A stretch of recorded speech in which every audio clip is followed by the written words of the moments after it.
Start చేద్దామా? ఇప్పుడు ఆ ఫేస్ కి అది ఎందుకు పెట్టావు నువ్వు? ఇక మీరు వీడియో ఇస్తారు కావచ్చు అనుకుంటా. ఇప్పుడు నువ్వు ఎలాంటి చేస్తే నువ్వు వీడియో తీస్తానని నేను అనుకోనా?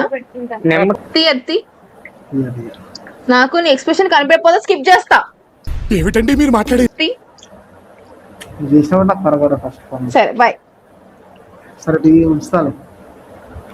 నీ ఇన్స్టా ఎప్పుడు ఉంచుతా? ఏంటి ఇన్స్టా నేను చెప్పను. నువ్వు ఫేస్ కత్తి నేను చెప్తాను. తీస్తావా స్కిప్ చేయమంటావా?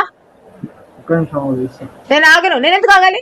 నేను చెప్పింది నువ్వు చేయనప్పుడు నువ్వు చెప్పింది నేను ఎందుకు చేయాలి? అట్లా అంత ర్యాష్గా మాట్లాడదు, నాకు భయం అవుతుంది. నేను ఇట్టనే మాట్లాడతా. ఇష్టం ఉంటే మాట్లాడితే స్కిప్ చేసి వెళ్ళు, లేకపోతే ఫేస్ కత్తి తీ. నాకు చాలా కోపదారి మనిషిని మీకు తెలుసు. ఎందుకు మాట్లాడతావు అక్క? నేను అట్టనే మాట్లాడతా. నేను చెప్పింది చేయకపోతే నాకు నాకు బీపీ బీపీ బీపీ బీపీ ఎక్కువ అవుతుంది. నాకు బీపీ ఎక్కువ అవుతుంది.